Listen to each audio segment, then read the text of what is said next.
for today. Hello, everybody. Thanks for coming. We always appreciate it. And we're honored to have Nancy Chapman, our new district ranger.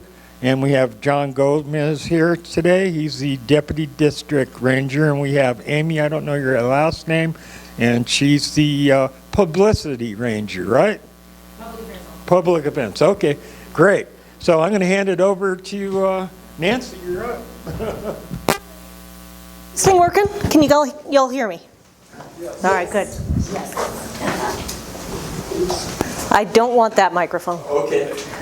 This is way too much for me already. All right, as long as that works. Sure, turn that one off. Push it and hold it until the light goes up. Got it. Well, thank you. Hal, thanks for inviting me. Thanks for coming. I really appreciate it. Charlie, thank you for the welcome. Everybody, thank you for welcoming me. Not just here, but to the community. You know, a year, 1 week, today's Thursday? Today's what? I don't know what. Wednesday. 3 days ago. 1 year, 1 week, and 3 days ago, I officially started as the district ranger. Awesome. And about 12 hours later, and I was in DC, about 12 hours later, y'all busted a fire called the Democrat fire. And the first thing I did, other than checking watch duty like we all do, right, was to call up a friend of mine saying, a senior fire guy saying, Cordell, what do I do? What do I do? And he said, Nancy, the only thing you have to do as a ranger for your fire guys is show up and answer the phone. So the next morning at 6 o'clock, I got on an airplane and I changed my clothes into a uniform over in San Francisco, and I drove up the canyon and bluffed my way through the roadblock and stopped at the first green engine. And that was my first experience on this district. Oh, wow. You know, I've got, what, 15, 20 minutes or so? Is that about right? And then time for questions is... Oh, you can go as long as you want. You don't want me to do that. You can go for an hour, hour and a half. But what I want to learn first is what... I mean, I have stuff that I want to go over with you, but I want to learn what you want to know. So are there any pressing things that I need to make sure I address today? Go ahead, Hal. You know what? I'm already on it, Hal. Hal, don't worry about it. Okay. I was concerned or troubled that Tilly Pete didn't know. We're going to talk about that. Thank you. Me too. Again, a bunch of us, people that cleaned up around Hobo Campground, and willingly, lovingly, and open-heartedly. We're all waiting for some water test. Now it's going. Good. I can talk to you about that.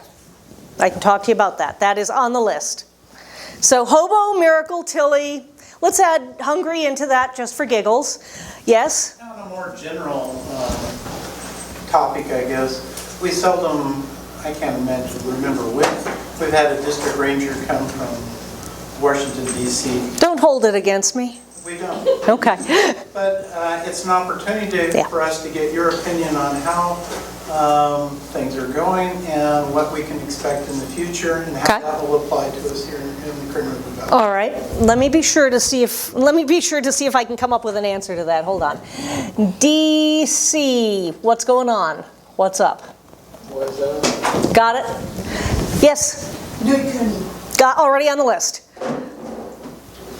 Come on, you guys can be harder than that. You know, I came from DC. Oh, before I start, there are two people I want to introduce. John Gomez, Deputy District Ranger. He's the man who has held this place together.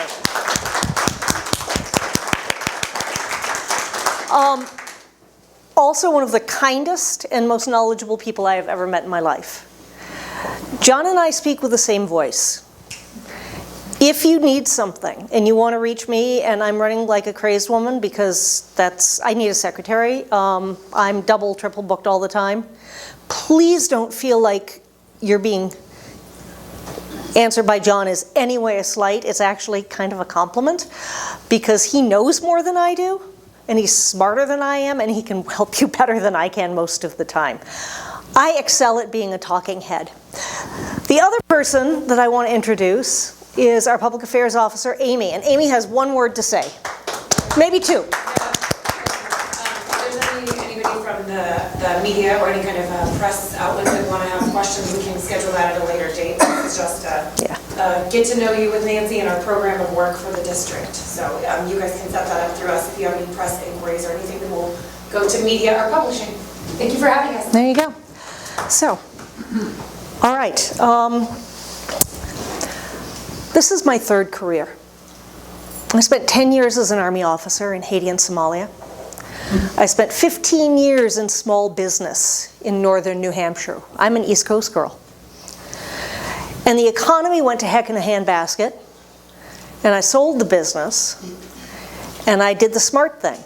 I took a 2/3 pay cut and an hour commute each way in the winter over 2 mountain passes to be a clerk for the Forest Service in New Hampshire after running a multi-million-dollar business. It was the best thing I ever did. I stayed in that job 1 year, moved to California. I've been with the Forest Service now 12 years, 11. The first 9 of them were here in California, on the Shasta Trinity, then on the top, a little bit on the Mendo, on the Tahoe, working for the National Enterprise Program, which is like the consulting program for Forest Service. I consulted in group facilitation and project management. And I did that nationally. And also on the Six Rivers, where I had my dream job. I was the national lead for the Capitol Christmas tree when it came out of California. And I got back from that really exciting dream year, traveling all over California and across country, and realized it was time for me to leave California for a whole variety of personal reasons. And I took a job with Job Corps, doing national policy, national programs in DC. I love DC. Smart GS13, you go to DC, there's lots of opportunity for promotion. That's like one of my favorite cities, great opportunity for promotion. I'm happy I'm here. And then we had a small change about a year and a half ago. And all of a sudden, I woke up in the morning wondering if my link pass would let me in the building or if I'd be locked out. Wondering if when I logged in, I would be receiving an email like so many did saying, your services are no longer needed, pack up, go away. And I saw that happen to all my friends. And so, what does a Fed do in a situation like that on a Friday in February?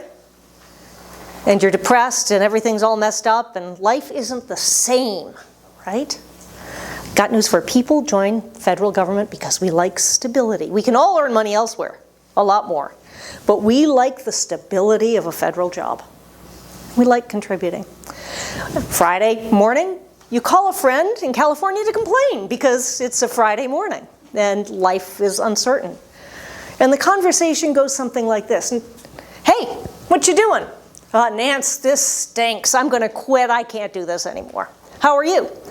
Well, friend, this stinks, but I can't quit because I need another 8 months before I retire, so I'm just going to tough it out. He says, well, why don't you come back to California and be a ranger? And I said, no. I'm looking for promotion, not a lateral. And he said, Nancy, let me ask again.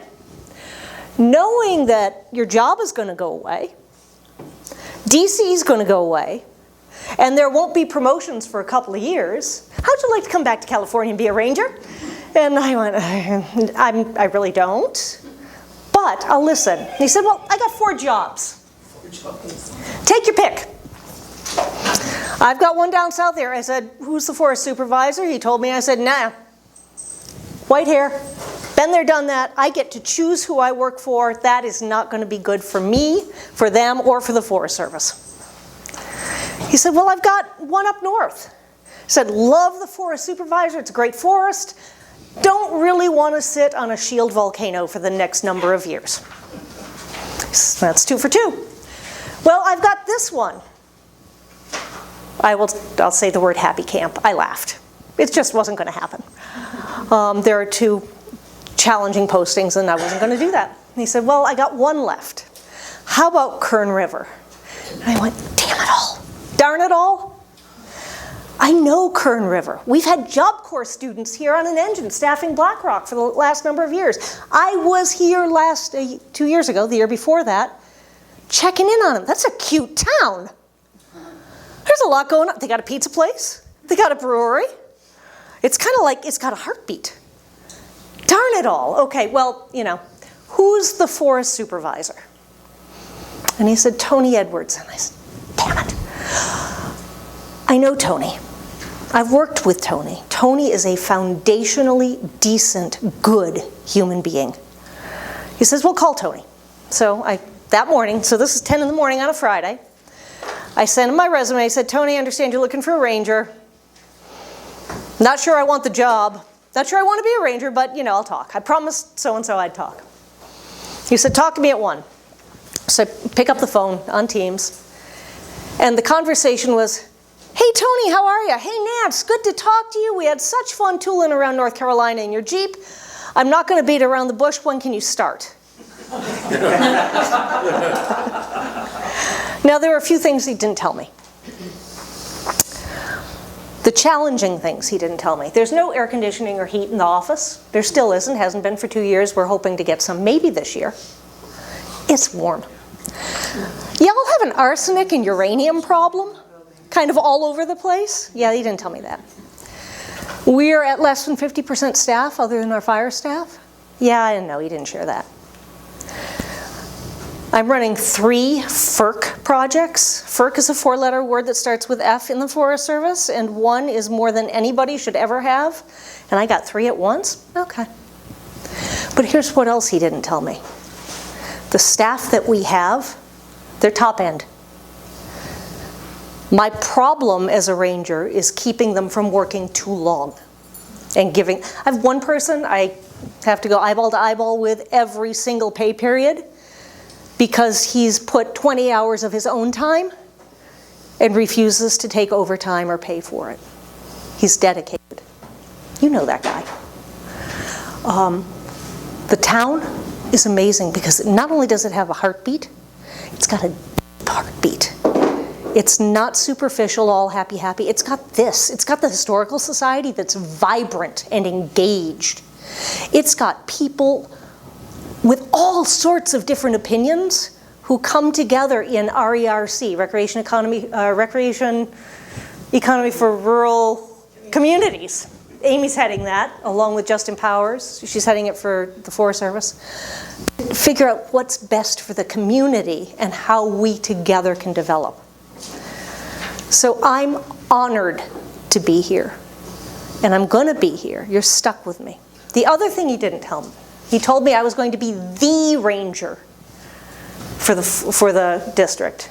He did tell me I had John, who is amazing. What he didn't tell me is that on my first day here and my second day here, and for that first week or 2, people would meet me on the streets and say, I know who you are. And I'm going, okay. You're our new ranger. I'm not the ranger. I'm your ranger. Yep. And I'm committed or certifiable. All right, here's what we're doing. In no particular order. Fire. Just got back from 6 days of burning up on this Shasta Trinity and the Mendo, learning how to do prescribed fire, return fire to the landscape. The mantra of that group is every day's a burn day. Last year we burned 500 acres. You saw us burn Tilly because it was a hazard, right? This year we're really excited to grow our prescribed fire program. We've got Gary Smith, Richard Baker, Bob Solomon heading that. We were asked to partner by the Two Bottle of Balls at Fay Ranch in a fuel break that spreads from federal land to private land, to tribal land. We then contacted the Kern Fire Safe Council, and they said, we want in, we want in. And then Sierra Nevada Conservancy said, we might have money. So we are looking at growing that public, private, state, county, federal partnership into, and possibly BLM, if we play our cards right, from something small to something that can be much bigger, that we execute step by step. And it's all about public safety. So that's something we're doing. We're also working fire breaks with the Fire Safe Council at Burma, just up that way. That was a NEPA that was written 20 some odd years ago. Guess what? Our rules have changed a lot since then. And I should be signing that decision maybe this week yet. Which it won't take any time to do. We have the staff to do it. The paperwork took a while. River Kern, same thing. We'll be doing a fuel break there. So all of these things we're doing in conjunction with the Fire Safe Council, looking for more opportunity to grow our prescribed fire and fuels program. Also in fire, everybody's going to ask me about fire restrictions. We hope to go into fire restrictions on or about the 1st at 5,000 feet and below. So that's where we are, and that's coordinated forest-wide and with our adjacent forests. Okay, any questions about fire? Which first? June 1st? June 1st. June 1st? Amy, do you remember how many fires we responded to last year, in the last year or so? A lot. A lot. I mean, the last week it was 4 or 5. Before May 1st this year, it was already 5 with one starting at 7,000 foot elevation. Yeah, and that's in 1 week, so a lot. Yes, sir? Well, I've really wondered why there's so many fires all across the country. And I remember when we were fighting ISIS a few years ago, I know that they put out to their followers that they should set fires in the United States and Europe and Australia. So I just wondered if the authorities have discovered that these terrorists might be behind all these fires. You know, I would think that would have been something I would have heard, and I have heard nothing to that at all. Many of our fires last year were naturally caused. Many others were easily recognizable causes, whether it was dragging chains or other things. But I have not heard of any terrorism activity at all. Amy, have you? No. John? At least Sequoia. Not here. Yeah. Not here. Good. And I think I would have heard if it were happening elsewhere. We were on enough calls. So, yeah, good. I'm not gonna complain about that. Right. More question about fire.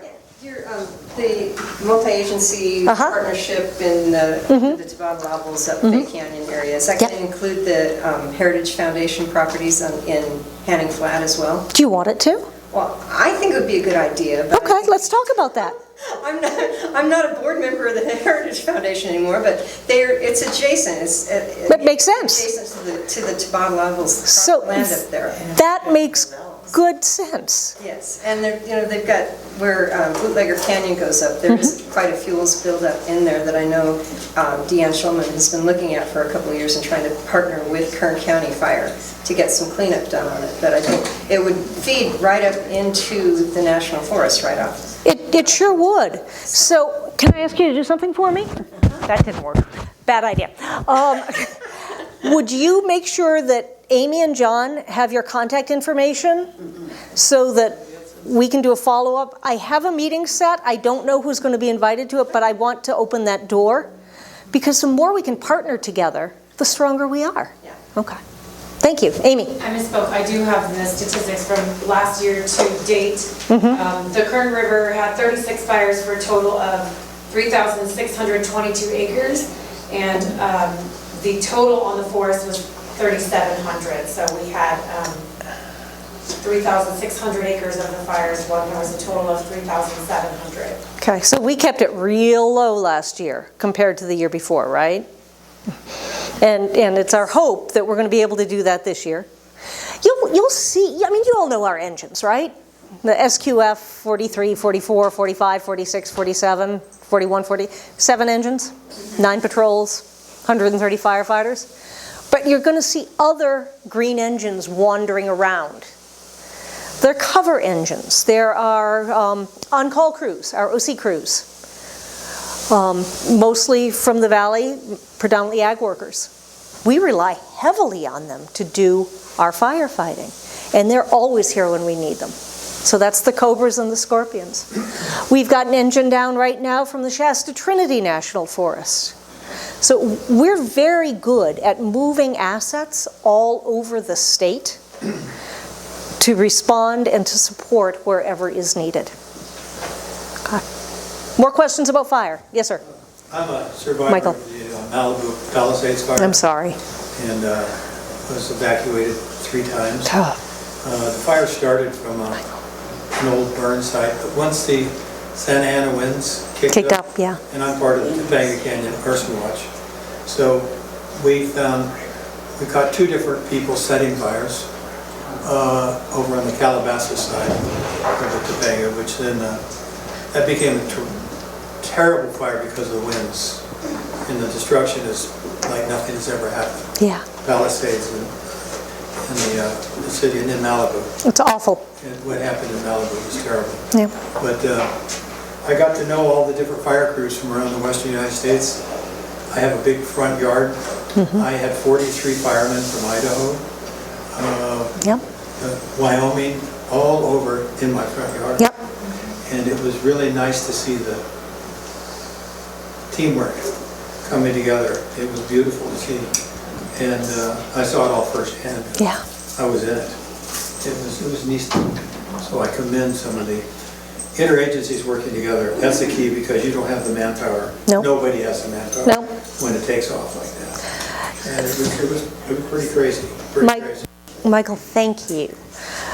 You know, that's normal in the fire world, right? Our guys, we have national assets. We have regional and national assets. A helicopter, a hotshot crew, a Type 2IA crew. They can, and our engines can be deployed anywhere in the world, really, on a moment's notice, and they'll go. And they do. And they do. We've had people out already this year. But when we deploy, whether we're going somewhere or they're coming here, our organizational structure is so well rehearsed and so drilled at every single level that we can merge not only within the Forest Service, but with CAL FIRE, with other agencies seamlessly. I want to just do a quick diversion before we get on to recreation, which I know none of you are interested in. You've heard about the new Wildland Fire Service. Right now, that applies to the Department of Interior. So BLM, BIA, Park Service. It does not apply to the Forest Service because we're a different agency, funded differently, and to wrap up the Forest Service firefighters under that would take and will take an act of Congress. So you asked about DC and what's going on. That's a wait and see, right? There probably will be changes to the fire program within the Forest Service. But right now, we do not know what they are. Okay? Amy, did I misspeak or say anything I oughtn't have? So John makes sure I get where I'm going, and Amy keeps me in line. And I rely very, very heavily on both of them. Okay. All right, I think that does for fire. Let's do the easy ones first. Range. This administration is absolutely committed to putting more cattle on more federal land, and we're working on that. NEPA for range is difficult. We've asked for some national resources to help us to increase number of cattle allowed on varying allotments and to increase the number of active allotments. So just know that we are working at it. It takes a little bit. Ecosystems. Yes, sir? You said, what does it take to do that? You're asking NEPA, what's required in order to be able to put more cows on a lot? Either an environmental assessment or an environmental impact statement, which is a 1 to 4 year process, plus resources. Remember I said I've got about 30%, 40% of my authorized resources? Yeah. We're trying to do the very best we can with what we have. One way we're going about that is looking at temporary increases, which take less work to help the economy locally, to help the ranchers locally in the short term, while doing all the processing in the background. Does it require physical actions? Oh yeah. I mean, So clearing what? land, building smoke? Not so much. It requires all of our specialists. John, you might want to help me with this one. Who are all of the specialists involved in a NEPA? So, yeah, typically we'd have like what we call an ID team. And Sue Porter was like an expert at back in the day when she was working for Forest Service and also for BLM. So I'm just saying Sue was. But You want me to tell them about it? Yeah, go ahead, Sue. For way too many years.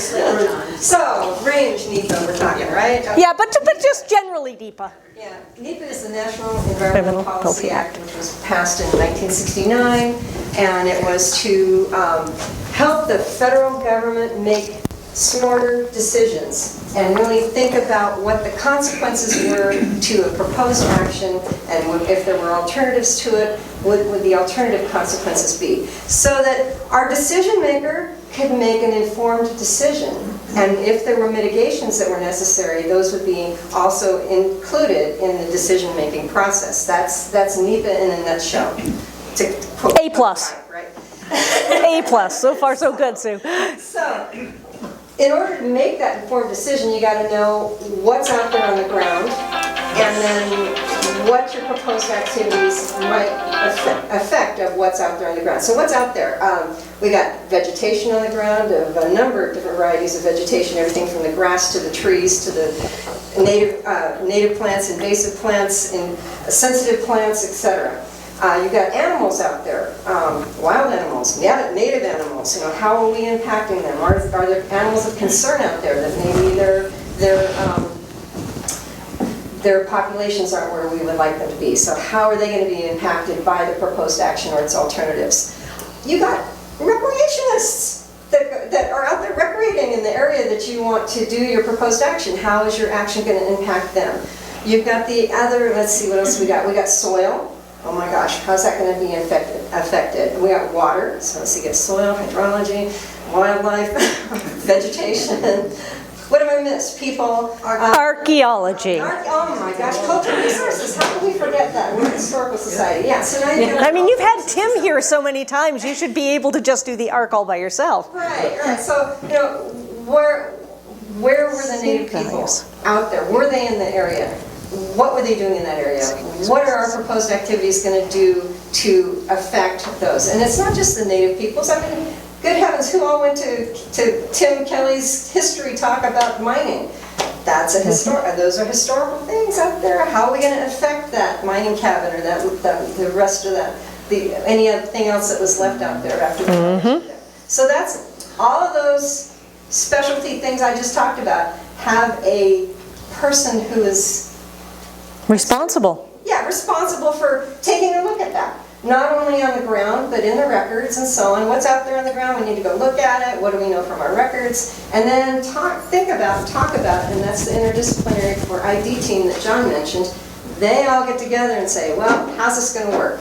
What if we do this? What if we do that? Well, if you do this, I need you to do that to protect this. That's the ID team process. So you get 10 people together in a room and they talk like that, and sometimes they go like this. And sometimes you just need duct tape so that you can have a conversation with them. So. There have been times I've said, I'm going to give you pizza and lock the door. Come out when you figure it out. I just used duct tape. It was easy. I like that better. Thanks, Sue.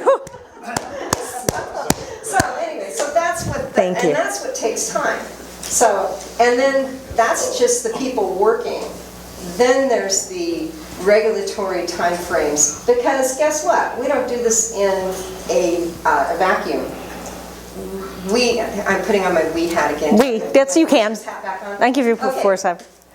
We are managing the public's lands. And so rather than doing it in a vacuum, we not only want to, but are required to ask the public what they think. Sometimes. That's changed. Yeah, sometimes. Sometimes. Sometimes we are required. But it's usually a good idea. No. So, yeah, that adds a whole nother layer of complexity and time taking. So I hope that answers. That was perfect, Sue. Thank you. Yay, Sue! I'm Sue's neighbor up in Clear Creek, and that's burnt 3 times in the last 15 years. Okay. And it never burned before that Okay. 50 years.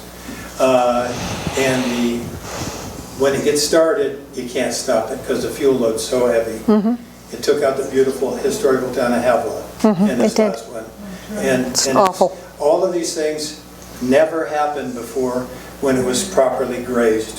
When the cattle were in there and they ate the brush and they ate it down, and it never happened then. That's exactly your grazing rights we're talking about. Grazing is a really important fuels treatment. You're right, Mike. You're absolutely right. But it was, you could actually walk up the creek then. We just talked about that. Yeah. You could actually, but the fuel got so, you can't walk in there now. Yeah. Because they're not grazing cattle. Yep. There are so many different things that are contributing to fuels loading. And all I can do is tell you that it is my priority, and priority of this forest in this district, to increase our fuels treatment on the land. And we're going to do that in a variety of ways. We're going to do that with hand thinning. We're going to do that with timber sales. We're going to do that with increased grazing. We're going to use partnerships to help us because we cannot do it alone. Absolutely. Okay. So that was grazing. That was supposed to be a quick conversation. But you set me up really well because I want to talk about ecosystems management. And since we all now know exactly what's involved in NEPA, and oh, by the way, all the NEPA rules have changed. Our NEPA handbook has been rescinded. That was last week. It's the brave new world here. I retired 10 years ago, so everything I said is 10 years old. But you know what? The NEPA law has not changed. The National Environment Policy Act has not changed of '69, and we still have. It's just how we interpret and manage through that. But we've got a couple of things that I know you're interested in. Burrell. You guys remember Burrell, right? Yeah. Reading about it. Well, would you believe? We signed that EA a year ago or so.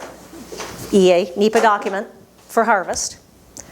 We got money to let the contract because we're a long way from the mill, and the mill and people coming in to take some of the timber.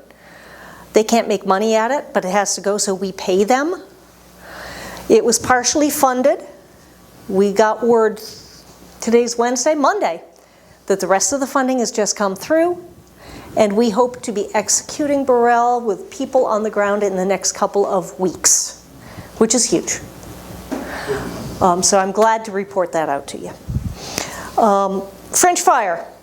You all remember? Yes, sir. What do you mean by execute? Get loggers on the ground to remove trees to help restore that area.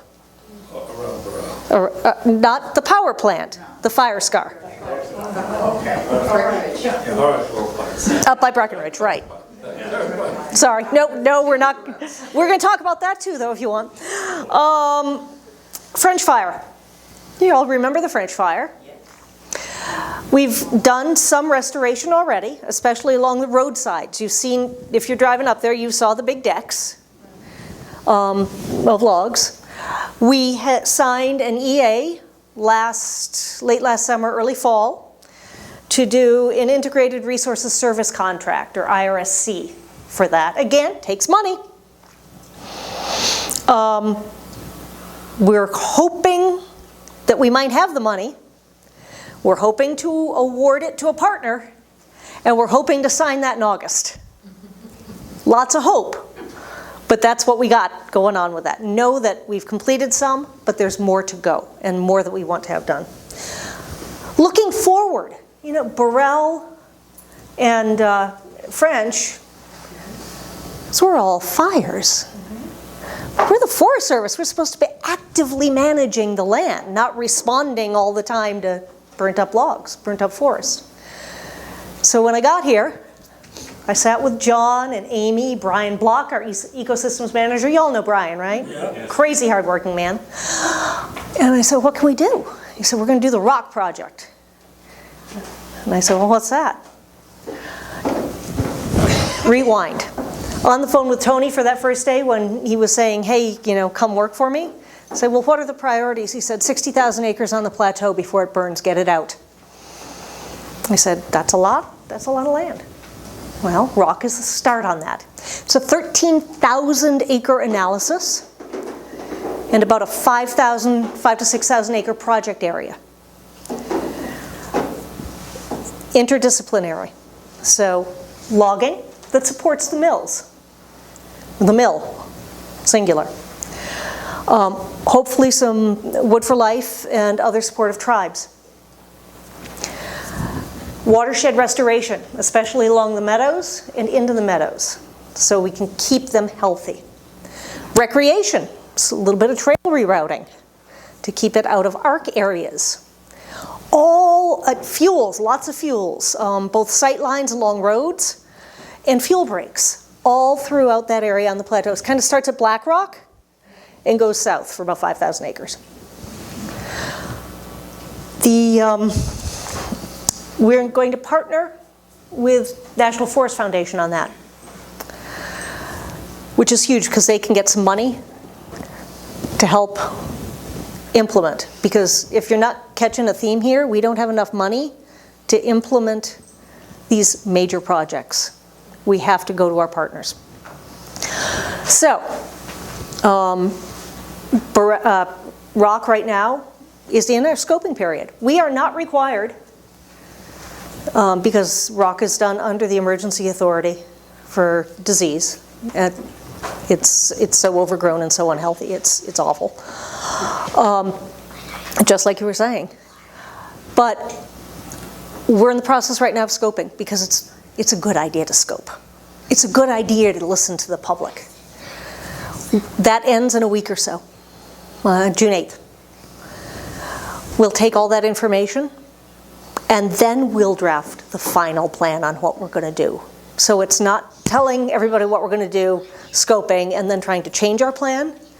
It's presenting the public with our purpose and need and our proposed action, getting the input, and then modifying our process and the way we go about it so it gives the best result for the people and for the land in the long term. And that's what I'm looking for. We hope to implement through NFF starting next spring. So that's where we are on that. That's eco. And then we have more in the back of my mind, in the back of Brian's brain. We got circles on the map. Yeah, once we're done here, we're going to go there, down Cherry Hill. Once we're done there, maybe we'll do something over in the Greenhorns. But we're looking at all of these things to help improve, to actively manage the landscape at a larger level to improve the conditions for people and the resources on the land. Any questions about ecosystems? All right, now we get to the fun thing that nobody is interested in, and that would be recreation. He says. You want to start with the little things or the big things? Well, let's start with the little things. Let's start with visitor information. Anybody like to volunteer and have some time because I really need you? We were really lucky this year. I've got 2 people in visitor information services. That's great. It takes 6 to run a visitor information center 7 days a week. And I got 3 visitor information centers. The math don't math, folks. Black Rock is staffed entirely by volunteers. If anybody wants to go up and spend some time at Black Rock, please see Amy in the back, because she's the one who makes 2 people fully staff 3 visitor centers. We need you, and it's a beautiful place. A lot of people, 5 people out of Kennedy Meadows really help us with that. And I think her staff's up training them today. We've got the center here, Kernville, the one that has no air conditioning and no heat. Gets a little warm. It's unpleasant for our guests. We're working on that. Hopefully we'll have a solution this fall. But again, we still only have 2 people, and we're committed to being open for the public. Okay, that's 2. We got in 3 part-time employees, seasonal employees, younger people predominantly, and we're training them to do basic work at the front desk. Sell maps, answer basic questions, and serve the public. And we get to keep it for 6 months. We are just thrilled, and they're all locals. We're just delighted. But then we have this thing in Isabella that y'all might have seen. I understood after I took the job, another thing they didn't tell me, oh, by the way, Representative McCarthy's favorite pet project is your new visitor center in Lake Isabella. And I went, okay. We get any money to run it? No. We need staff for it? No. 2 people, 3, math isn't mathing, but we're doing it. Now, we were told that the Lake Isabella Visitor Center would be open in February. And then we were told March, then April, then May, then June, then July. They're now saying what, Amy? End of June, beginning of July. We're resting at that. I'm thinking February may have been correct, just a year off. Realistically, I'm not holding my breath. Maybe Labor Day? I don't know. When Army Corps of Engineers is done, and they're doing a beautiful job building it, it's going to be a showplace. Yes. Is the heating and air conditioning going to work? God willing. You took the words out of my mouth. God willing, there's going to be heat, air conditioning, and maybe even internet, which would just take us way beyond. And 1 charging station. And 2 charging stations for cars. Taco Bell across the street with internet, so you can just get into. Don't laugh. I would not be, I am not proud. I will do that. When that opens, and by the way, it has one toilet, not 1 men and 1 women room, 1 toilet. That's not, but anyway. We will open that. And if that's the only place with air conditioning, I will shift my resources there to serve the public and keep this office open for business, not tourism. I want to keep them both open. I need your help. I need volunteers. When that facility was conceived, there was supposed to be another federal partner. They have no staff. They bailed. And a local chamber. They're not able to do that at this time. Guess what? It's us. 2 people, 3 centers. Math doesn't math. Please, please, please, if you have a couple hours a week or know somebody who does and want to volunteer, please see Amy. We need your help. So that's the Lake Isabella Visitor Center. Well, what am I missing there, Amy? John? Okay, BlackRock volunteers, got it. 1039s did it. Okay, let's talk campgrounds, and then we'll talk big projects. Is that fair? Tilly. All last year, I drove by Tilly, and Live Oak, north and south, and I said, this is a disaster. This is a black eye for us. I don't like this. But the operating plan was set. All of our campgrounds are operated by a concessionaire. This year, John can attest, I jumped up and down and put my foot down and said, and I went to the forest supervisor and said, don't you dare sign that operating plan unless it has Tilly on it. Guess what? The concessionaire promised to operate Tilly and open it on May 5th, something like that. They were going to open it for the fishing derby. Yeah. Which they didn't, and then they were supposed to open it up, around May 5th or so. We have a call with them. They are not abiding by the requirements of their contract. So we just spoke with them this morning. They are committed to opening at least half of that okay. Tilly Creek. So they've been doing the field director.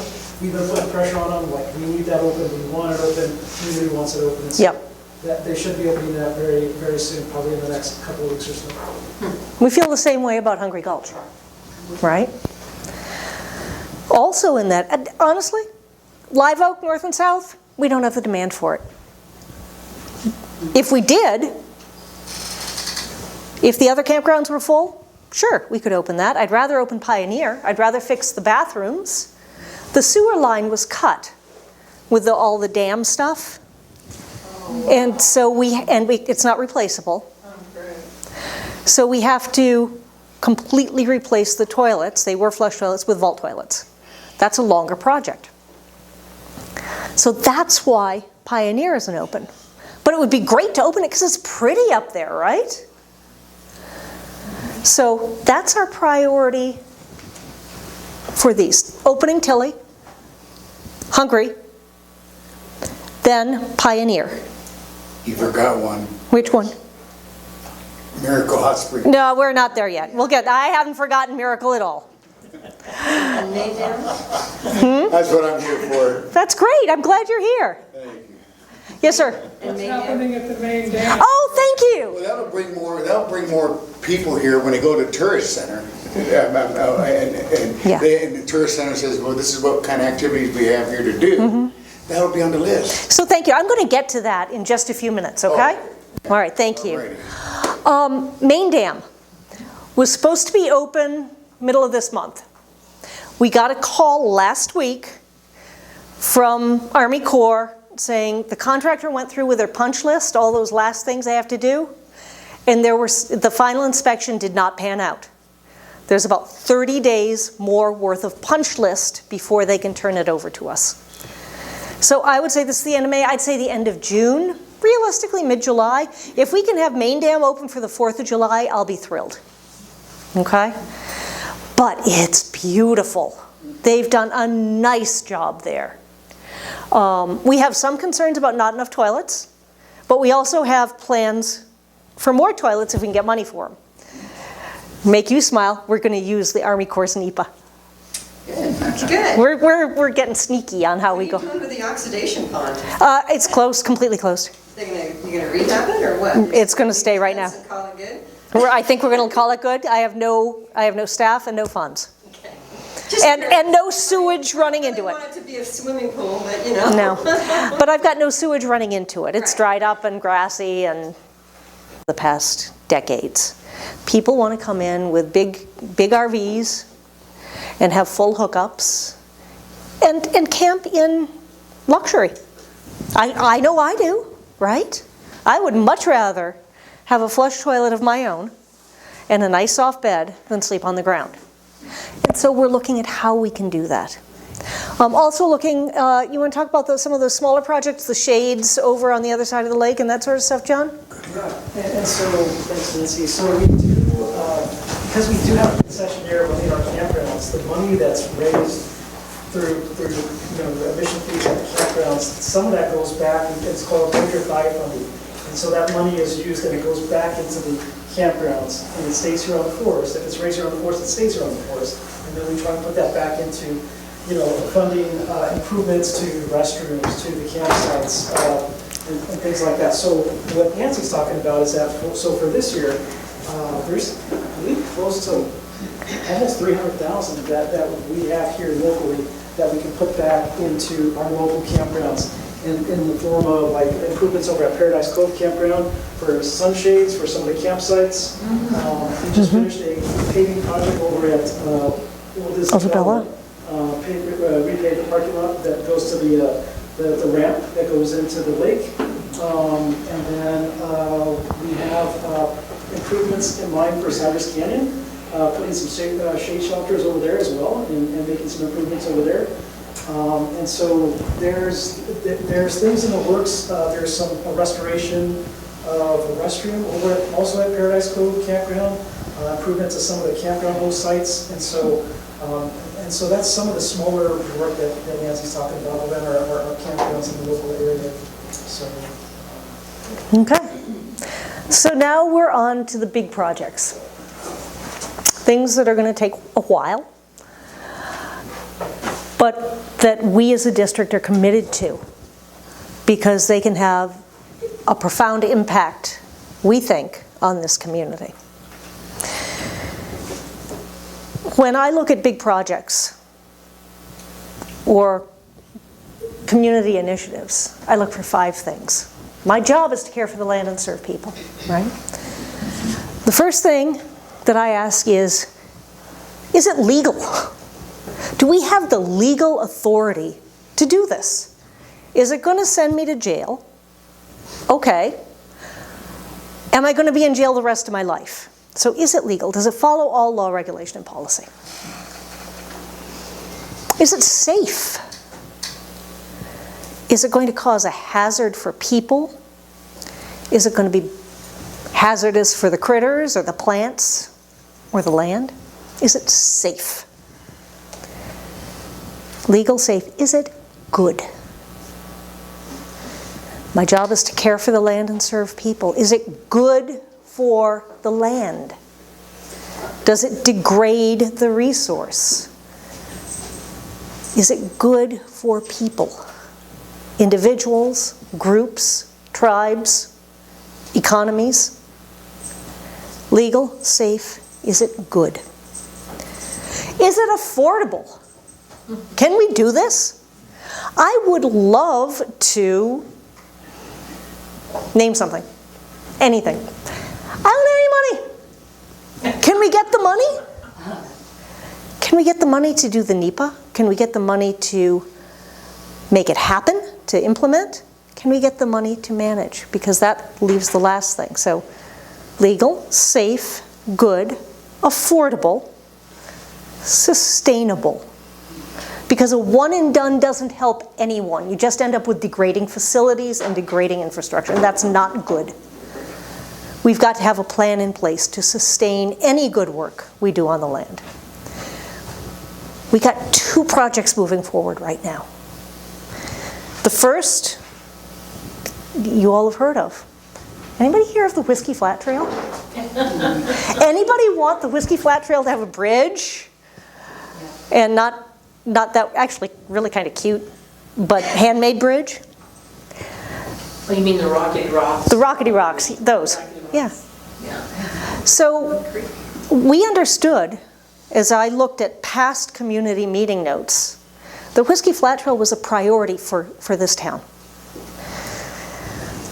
We worked with Yosemite RCDC, Rural Development Community, and with the Sierra Nevada Conservancy, Ben. We submitted 3 grant proposals. Whiskey Flat and 2 other, I'll get to the 2.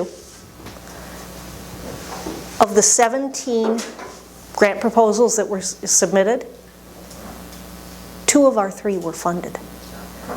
A total of, 3 were funded across the region. We slam dunked it. We have money and a partner to do feasibility, design, and NEPA on Whiskey Flat Trail, and that should start next spring. Long process? Sure, absolutely. But we're moving forward. And we couldn't have moved forward there if you all hadn't made your wants known in all of those public meetings that were held and you said nobody paid attention. We did pay attention, it just takes forever. So Whiskey Flat Trail, moving forward. We'll need to get more money to implement, to buy the bridge, to have it designed and installed and to have the work done. But we can't do any of that without, it's about $500,000 to do the NEPA and the prep. So that's one. Whitewater Park.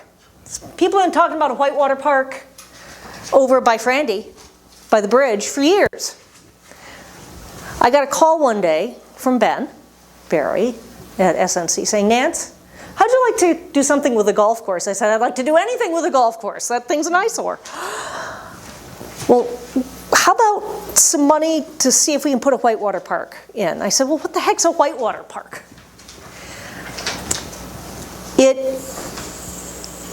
And he told me, and I realized I had seen one, and I know it's a draw.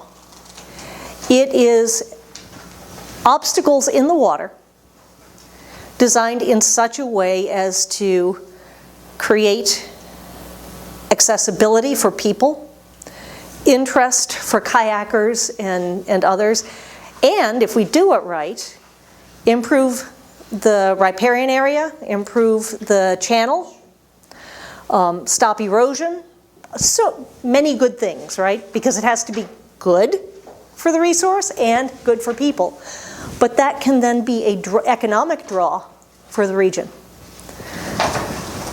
Our SNC wanted to fund it. They said yes, and we have to find some more money because this is a really good project. And we found out last week, well, we should be finding the final today, but they believe they have found the money in the couch cushions to fund the NEPA and the design for that. You look like you have a question. I'm just listening. Okay, I hope you're excited. I am. A friend of mine wants to put up his teepees there. Very interesting, okay. You never know what people want. We've also heard pickleball courts, disc golf, and those are not off the table, right? Those are a little bit easier. But this could be a huge draw for the region economically. Yeah. So that's the second one. The one we did not get funded was Miracle Hobo. But do not lose hope, because I got a call last week saying there may be another fund of money where we could do, the objective was to do a feasibility study and the NEPA and kind of a plan of development of what Miracle Hobo could look like. And you can't do one without the other, right? Right. You got to have them together. Miracles the Hot Springs, Hobo's Campground. But I don't know if this is going to happen. But they're looking at doing the initial 1 or 2 page application, which, if they pass, will invite them to submit another application for state funding for development. So development in this case is not building stuff. It's doing the NEPA and doing the design, a feasibility study for development, and I don't know what that looks like at Miracle Hobo. Now, anything at Miracle Hobo is going to be predicated on, legal safe, that safe thing. Right. Last time we had the water tested, there's uranium, there's arsenic, and there's coliform, but that tends to go away over time. I said, we got to get the water tested, Hal. We can't do anything at step 0, right? If we're going to irradiate people, that's a bad look. That's not good. That goes to sending the ranger to jail. That's number 1, legal. And so I contacted our hydrologist, who contacted the regional office, who said, yeah, here's past. And Amy found an old water test that was great and had 2 of them and had some of those same concerns. And I said, how much is this going to cost us? Now, I'm ignorant. I know I'm ignorant, and I'm thinking a couple $1,000, no big deal, we'll find that. The quote was $38,000. Why? Well, and I asked that very self-same question. And I said, what the heck is going on here? Okay, it has to be accredited, approved, it has to be very thorough. I still said $38,000. Let's call around. Let's see if we can find better. And we did. About half price, about $20,000. And even better, I know that doesn't sound good, but even better, there is a partnership already in existence with the Forest Service and Plumas Corp. Plumas Corp's the ones who will take this on, which means I don't have to go through contracting, which saves us months. Okay? Where are we right now? We are waiting for Plumas Corp to give us a final proposal of work and a financial statement that they have to write so that we can take the money, which we think we found, and dump it into the agreement so they can do the work. So that's where we are. It's not easy. It's not fast. But it is moving forward. In fact, we talked to them today. Because right before I walked out the door of the office, Hal, Yeah. I walked up to Andy and said, Andy, I know Hal's going to ask me about the water test. What's up with a water test? And Andy said, I called him this morning, Nance, and this is where we are. So call me anytime, and I am glad to update you on the status of the darned water test. Once we get the test back, if it is safe, and therefore legal, that proves that it could be good for people, we can look at pursuing funds for the NEPA and the development plan. Does that make sense? Well, it does kind of make sense, but it also makes sense to me, without getting real complicated, that that water's been used by people for centuries. And as far as I know, nobody's gotten sick by using the hot spring. I understand, and I can't go on that. As a federal officer, I have to follow best practices in law, and that means clearing that area, making sure it is safe, because I would be abdicating my duty to the public if I didn't. So all I can do is say we're working at it, and thank you for your patience. Well, that's about all we can do. Yeah. Maybe Amy could make some sort of a public statement that I could put out on the internet to all the people that are following this so they know what's going on. I don't know. Let me check with Amy. Amy is really constrained right now. Yeah. From, the administration has put out some very clear guidance on what we can say and can't say. Which is why Amy stood up at the beginning of this and said, this is not for the press, right? This is a conversation. Right.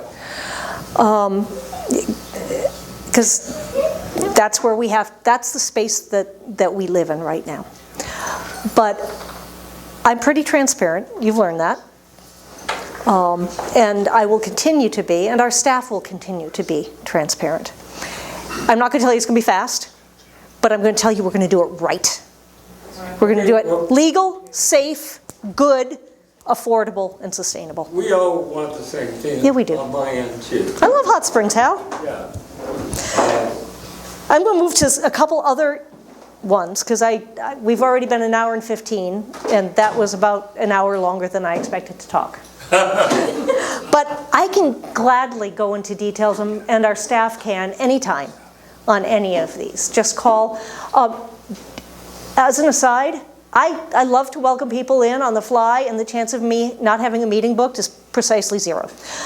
If you want to meet with me or with John, please call and make an appointment, because I don't want you to waste your time. I'm not trying to avoid you. I am literally booked nonstop. Okay. Kern Gateway Trail. Anybody hear of it? So Jonathan Yates is leading a group that wants to open a trail from Bakersfield all the way north.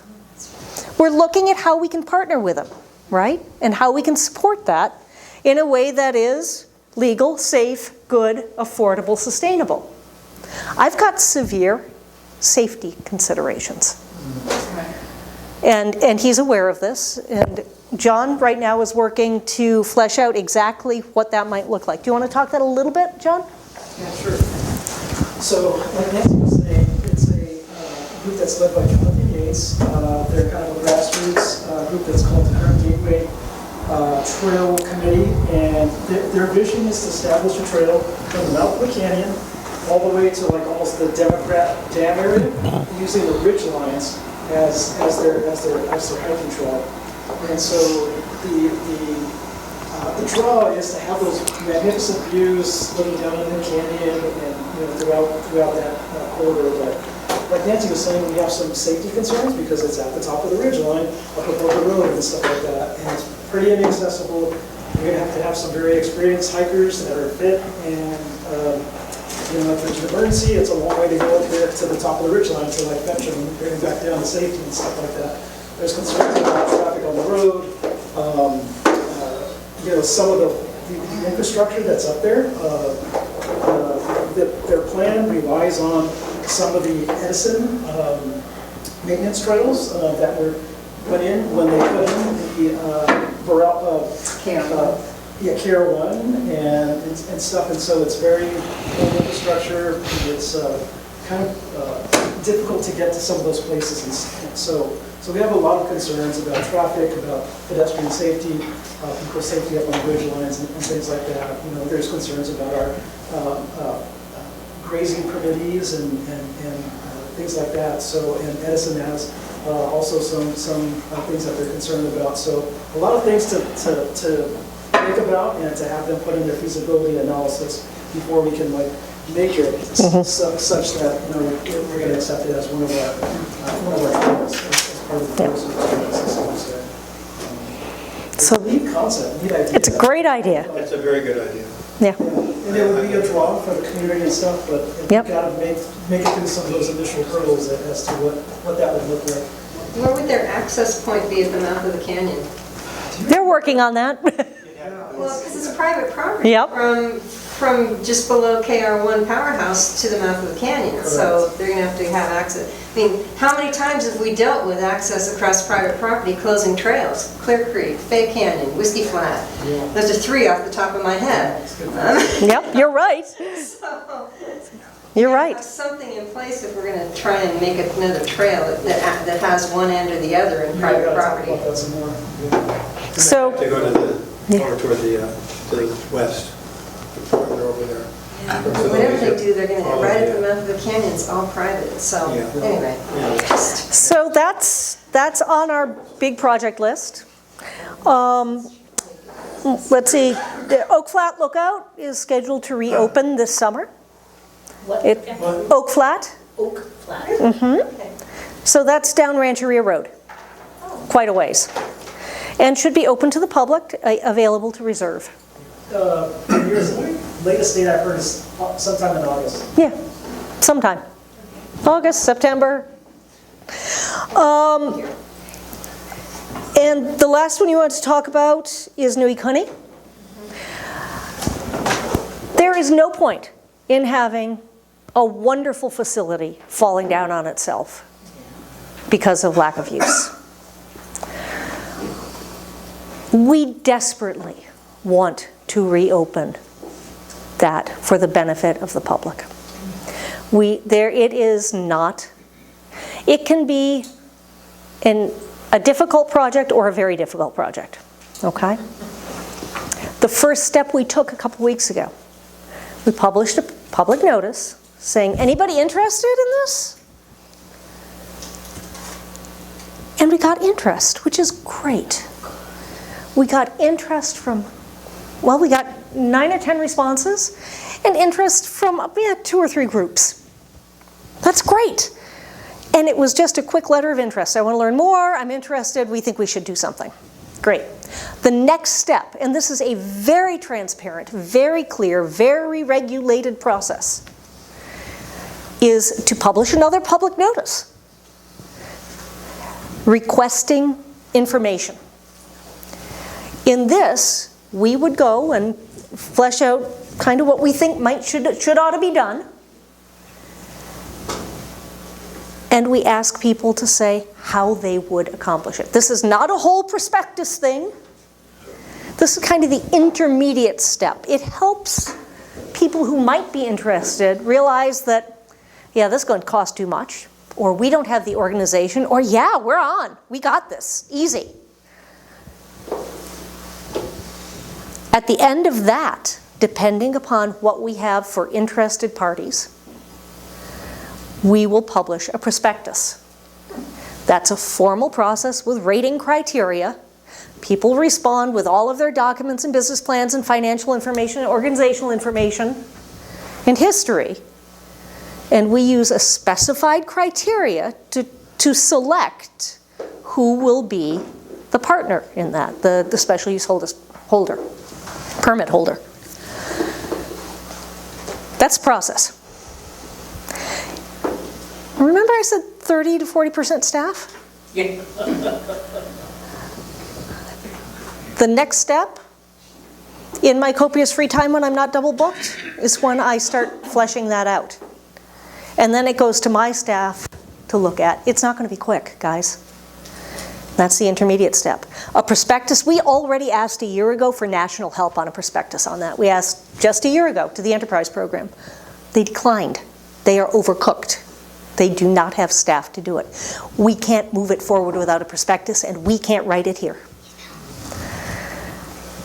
It is my great hope, if all things were to align, and everybody were to clearly agree that there was only one way forward, whatever way that might be, we might be able to do it in a year. Maybe. If there are multiple parties with multiple proposals, which is great because that gives us options, we're looking at multiple years. And that hurts my heart. So, I can't influence that.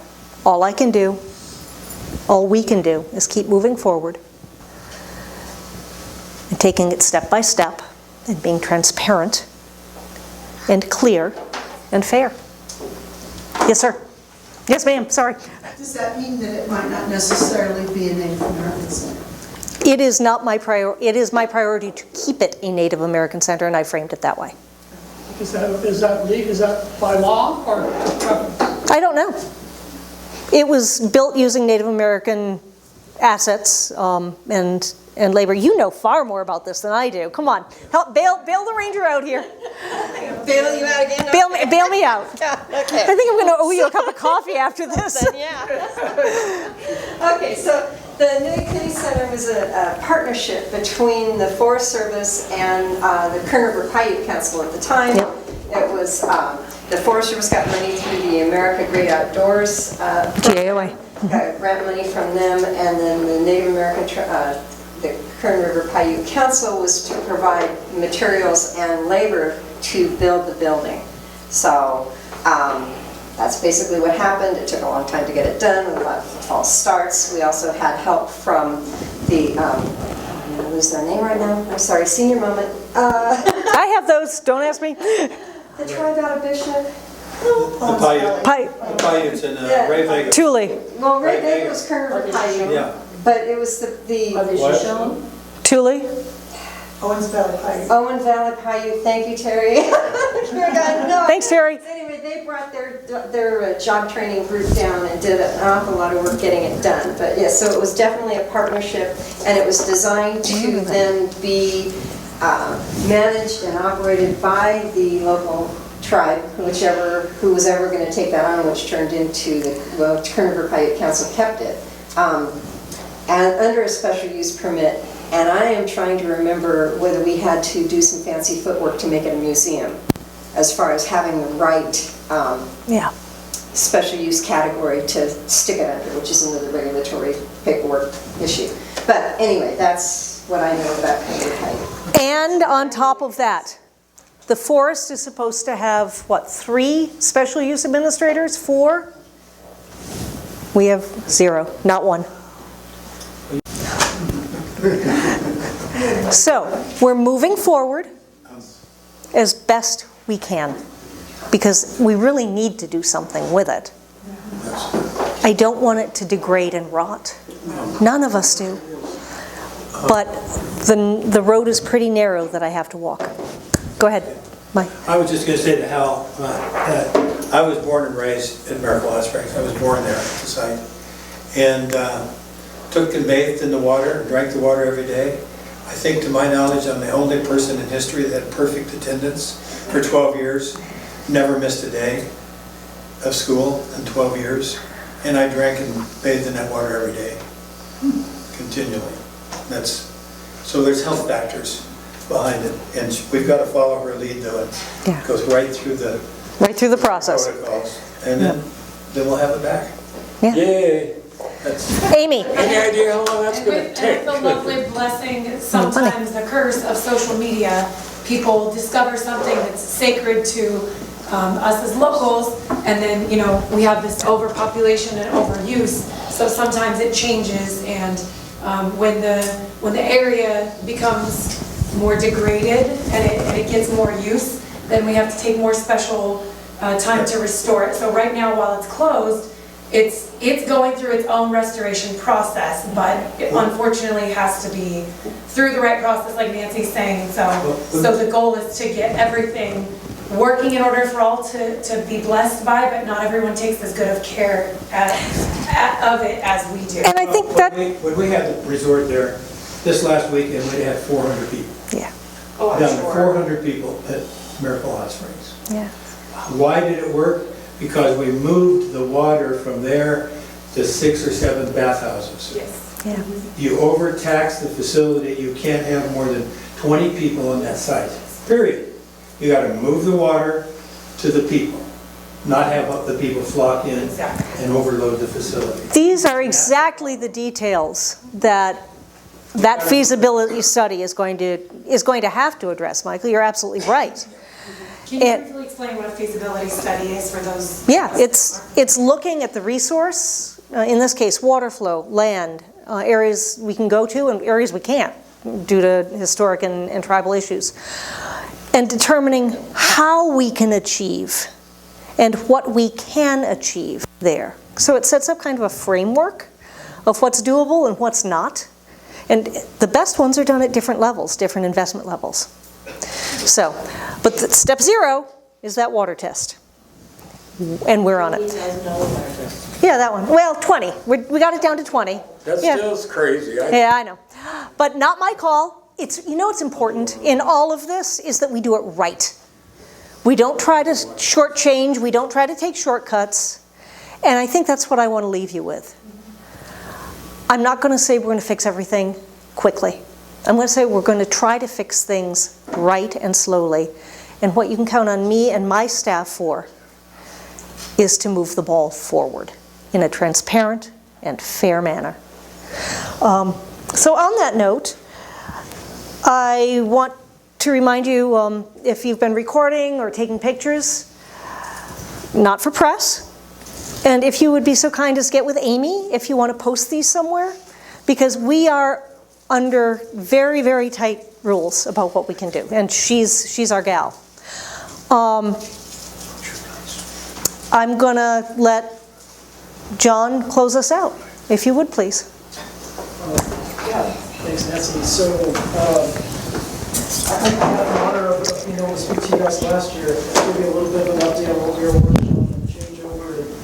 And we were pretty limited on what we could talk about last year. So I'm glad, with Nancy's talk here this year, you're able to kind of like share a little bit more with you. And hopefully that was able to answer some of your questions and give you an idea of all the things that we're working on. I remember when I was like a young forester first starting out, and Sequoia was like one of my first supervisors and stuff, and I loved working for Sue. But he grew up soon. You look at some of the higher ups, the district rangers at that time, and in my mind at that time, I was like, man, they've got it all going on, and they could do so much. And then kind of rising up through the ranks now, you see that, there's a lot of challenges. You look at a politician that gets elected, they promise all these things, and when they get to Washington, D.C., it's like you're limited by what you can actually do and stuff. And so we have a number of challenges, a number of constraints that Nancy was talking to you about. One of them being the biggest one is like, the amount of staff that we have. We're at less than half of the staff that we should have to have a normal functioning ranger district to be able to do our NEPA projects and our analysis and things like that.